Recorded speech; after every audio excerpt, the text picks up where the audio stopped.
జనసేన అధినేత పవన్ కళ్యాణ్ తెలంగాణ బీఆర్ఎస్ పార్టీని కాంగ్రెస్ ను లక్ష్యంగా చేసుకుని తీవ్ర స్థాయిలో విరుచుకుపడ్డారు. రాయదుర్గంలో తాము ఏర్పాటు చేయ తలపెట్టిన తెలంగాణ నవనిర్మాణ సంకల్ప సభకు పోలీసులు అనుమతి నిరాకరించడంపై ఆయన తీవ్ర ఆగ్రహం వ్యక్తం చేశారు. తెలంగాణ భారతదేశంలో భాగం కాదా అని ప్రశ్నించిన ఆయన ఇంకెంతకాలం ఆంధ్రోడు అంటూ ప్రాంతీయ విద్వేషాలు రెచ్చగొడతారని ఇరు పార్టీల నాయకులను నిలదీశారు. తెలంగాణ ఏమైనా మీ అయ్య జాగీరా, మీ కాల్ ముక్తా బాంచనంటూ భయపడేవారు జనసేనలో లేరు అని అన్నారు. శంకరపల్లిలోని తన ఫామ్ హౌస్ నిబంధనలకు విరుద్ధంగా ఉందంటూ చేస్తున్న ఆరోపణలను ఖండించిన ఆయన ప్రభుత్వం అది కబ్జా అని భావిస్తే ఇప్పుడే సీఎం రేవంత్ రెడ్డికి రాసిచ్చేస్తానని ప్రకటించారు. ఏపీలో వైసీపీ పార్టీ వారు తన తల తీసేస్తానంటేనే నేను భయపడలేదని, అలాంటిది ఇక్కడ మీ తాటాకు చప్పుళ్లకు జనసేన భయపడదని స్పష్టం చేశారు. వైఎస్ రాజశేఖర్ రెడ్డి గారు రెచ్చగొట్టడం వల్లే తాను పాలిటిక్స్ లోకి రావాల్సి వచ్చిందని, బాలు సినిమా షూటింగ్ పూర్తయిన తర్వాత అపెండిక్స్ ఆపరేషన్ చేయించుకొని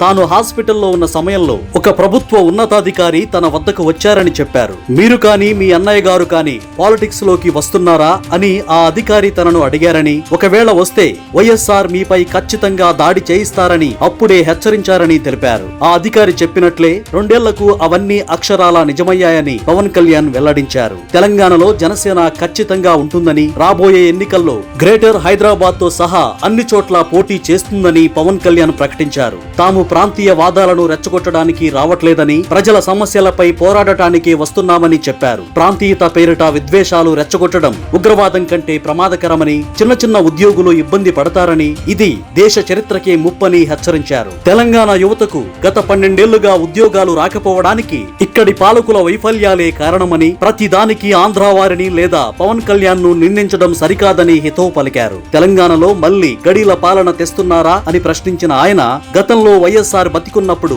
నోరు విప్పని నాయకులు ఇప్పుడు మాట్లాడుతున్నారని ఎద్దేవా చేశారు. గతంలో తాను యువరాజ్యం పెట్టినప్పుడు తెలంగాణకు అనుకూలంగా మాట్లాడినందుకే తనపై మొదటి కేసు పెట్టారని, తెలంగాణపై తనకున్న ప్రేమేంటో ఎవరికీ నిరూపించుకోవాల్సిన అవసరం లేదన్నారు. కేసీఆర్ ఏపీలో బీఆర్ఎస్ ఆఫీస్ పెడితే తాను స్వాగతించానని, మరి తనను తెలంగాణలో ఎందుకు అడ్డుకుంటున్నారని నిలదీశారు. తనకు ప్రాంతీయ భేదాలు లేవు కాబట్టే కొండగట్టు అంజన్న గుడికి 30 కోట్లు ఇప్పించానని, గద్దర్ తన చివరి రోజుల్లో ఇచ్చిన లేఖను, ఆడియోను తాను ఇప్పటి వరకు దాచారని చెప్పారు. ప్రస్తుతం ఏపీలో తెలంగాణ కాంట్రాక్టర్లు హ్యాపీగా వ్యాపారాలు చేసుకుంటున్నారని, నాయకులు మాత్రం ప్రజలను మభ్యపెడుతూ పబ్బం గడుపుకుంటున్నారని విమర్శించారు. ఒకవేళ పవన్ కళ్యాణ్ ఇక్కడికి రాకూడదనుకుంటే అసెంబ్లీలో తీర్మానం పెట్టుకోవచ్చని సవాల్ విసిరారు. నాయకుల ఆలోచనలు వేరుగా, ప్రజల ఆలోచనలు వేరుగా ఉంటాయని, అందుకే ప్రజలు తెలివిగా ఆలోచించి విద్వేషాలు రెచ్చగొట్టే కేటీఆర్, జగన్ లాంటి నాయకులకు దూరంగా ఉండాలని పరోక్షంగా పవన్ కళ్యాణ్ పిలుపునిచ్చారు.